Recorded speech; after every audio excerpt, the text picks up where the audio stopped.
वज़ीर आला खैबर पख्तूनख्वा की बानी से मुलाकात ना कराने पर पार्लियामेंट ना चलने देने की धमकी। सुहेल अफरीदी ने कहा, अदालती हुक्म के बावजूद बानी पीटीआई से नहीं मिलने दिया गया।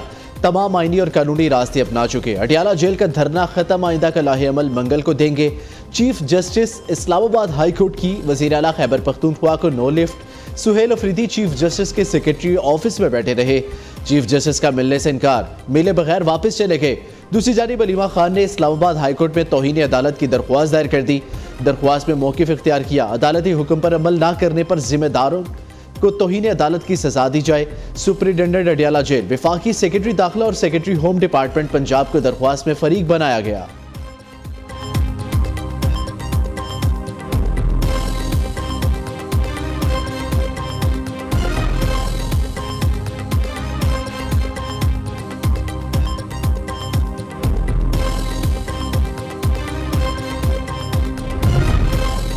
अता तारड़ ने वज़ीर आला खैबर पख्तूनख्वा को नालायक और बुज़दार प्लस करार दे दिया। सुहेल अफरीदी का बानी से मुलाकात का गैर कानूनी मुतालबा पूरा नहीं हो सकता। वफाकी वज़ीर इत्तलात अता तारड़ की नौशहरा में मीडिया से गुफ्तगू, कहा, बानी पीटीआई करप्शन पर जेल गए, कोई मजाक नहीं। जेल मैनुअल के खिलाफ मुतालबात किए जा रहे हैं। किसी कैदी को इतनी सहूलतें नहीं मिली जितनी बानी पीटीआई को मिल रही है। अगर ये धरने देते रहे तो सूबे पर तवज्जो कौन देगा।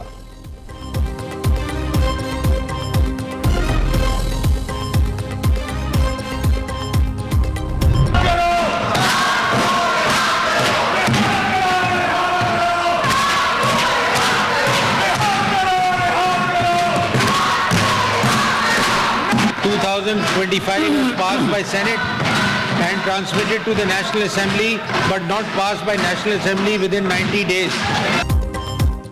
सेनेट और कौमी असम्बली के इजलास पीटीआई अरकान के शोर शराबे के नज़र ओपोजिशन अरकान की अपनी नशिस्तों पर खड़े होकर मुलाकात कराओ के नारे। ईवान मछली मंडी में तब्दील, कान पड़ी आवाज़ सुनाई ना दी। तारिक फजल चौधरी ने सोशल मीडिया पर बानी पीटीआई की सेहत से मुतल्लिक खबरें बेबुनियाद करार दे दी। वजीर पार्लिमानी अमूर ने ईवान को बताया, बानी पीटीआई से मुतल्लिक जाली इत्तलात भारतीय मीडिया की जानिब से फैलाई गई। कोरम की निशानदही पर दोनों इजलास कुछ ही देर बाद मुअत्तल करना पड़े।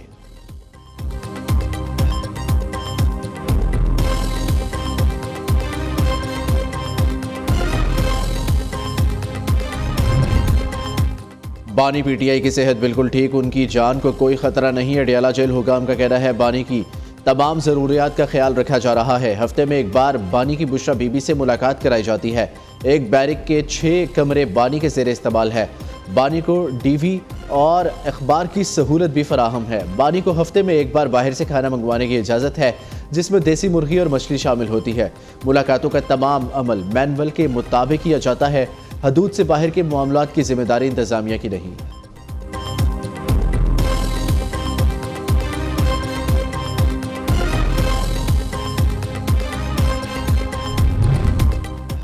बानी से मुलाकात के लिए पीटीआई रहनुमाओं की स्पीकर कौमी असम्बली से मदद की अपील। अपोजिशन वफ्द की स्पीकर ऑफिस में अयाज सादिक से मुलाकात।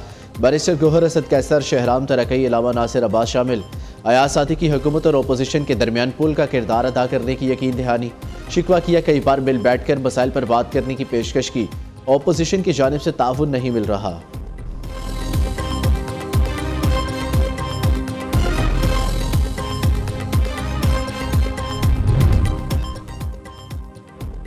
अडियाला जेल रावलपिंडी की बैरूनी सिक्योरिटी हाई अलर्ट। फैसला अमन और मुतवक्के खतरात के पेश नज़र किया गया। खसूसी सिक्योरिटी प्लान फौरी तौर पर नाफिजुल अमल, गैर मुअय्यना मुद्दत तक जारी रहेगा। जेल के रास्तों पर 5 नाके, पुलिस की भारी नफरी तैनात।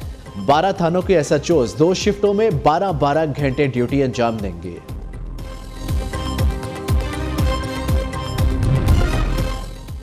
हुकूमत ने IMF की एक और अहम शर्त पूरी कर दी। ग्रेड 17 से ऊपर के अफसरान को असासे ज़ाहिर करने का पाबंद बना दिया गया। तमाम सरकारी अफसरान को हर साल अपने असासों की लिस्ट FBR को देना पड़ेगी। हुकाम के मुताबिक पहले सिर्फ सिविल सर्वेंट्स या आम सरकारी मुलाजिम को अपने असासे की लिस्ट जमा कराना पड़ती थी। अब तमाम पब्लिक सर्वेंट्स को असासों की फहरिस्त देना होगी। नैब कानून के तहत पहले से मुस्तस्ना अफसरान, जजेस और फौजी अफसरान इस कानून की जद में नहीं आएंगे।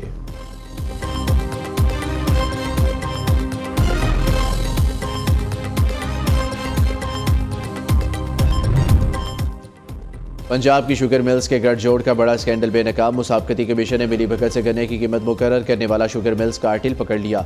10 शुगर मिल्स कार्टिल बनाने पर शोकस नोटिस, 14 रोज में तहरीरी जवाब तलब। मुसाबकती कमीशन के मुताबिक शुगर मिल्स ने गन्ने की क्रशिंग में बाहमी मिलीभगत से ताखीर की। कीमत 400 रुपये मन तय करके किसानों के मफादात को नुकसान पहुंचाया। कीमतें फिक्स करना और पैदावार में ताखीर कंपटीशन एक्ट की सरी खिलाफ वर्जी है। क्रशिंग में ताखीर से चीनी की मसनूई किल्लत, कीमतों में इजाफे का खदशा है।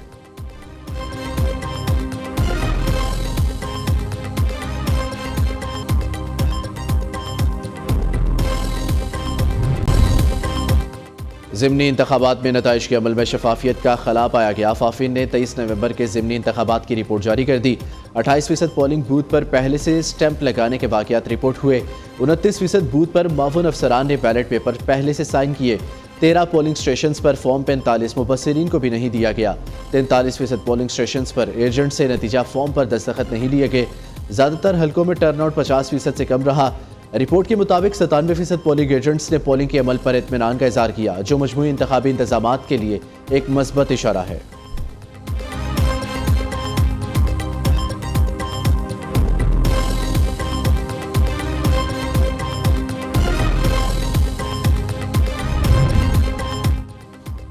SPHF हाउसिंग स्कीम नहीं, दुनिया का नया समाजी इनकलाब है। सिंध के सीनियर वजीर शर्जील मेमन कहते हैं अब तक 20 लाख अफराद की वेरिफिकेशन मुकम्मल हो चुकी।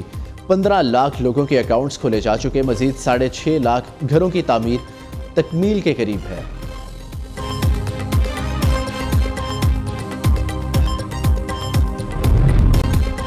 पाकिस्तानी हाई कमीशन की कोशिशें रंग ले आई। भारत में कैद 3 पाकिस्तानी शहरी रिहा। कैदियों में असगर अली रमजान और मोहम्मद अदरीस शामिल। तीनों अटारी वाघा बॉर्डर के जरिए पाकिस्तान पहुंच गए।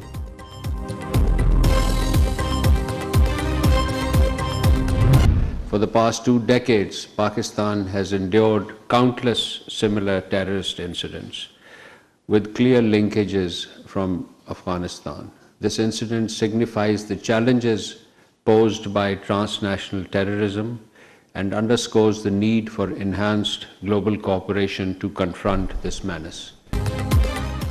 पाकिस्तान ने भारतीय वज़ीर दिफा का बयान आलमी कवानीन की खुली खिलाफवर्जी करार दे दिया। सिंध से मुतलिक बयान राजनाथ सिंह की खाम ख्याली है। पाकिस्तान मसाइल के पुरअमन हल का हामी है। पाकिस्तान अपने दिफा पर कोई समझौता नहीं करेगा। तर्जुमान दफ्तर खारजा ताहिर हुसैन अंदराबी की मीडिया ब्रीफिंग। कहा, अमरीका में फायरिंग और ताजिकिस्तान में ड्रोन हमले की जिम्मेदार अफगान हुकूमत है। आलमी बरादरी अफगान दहशत गर्दी को रोकने के लिए इकदाम करे।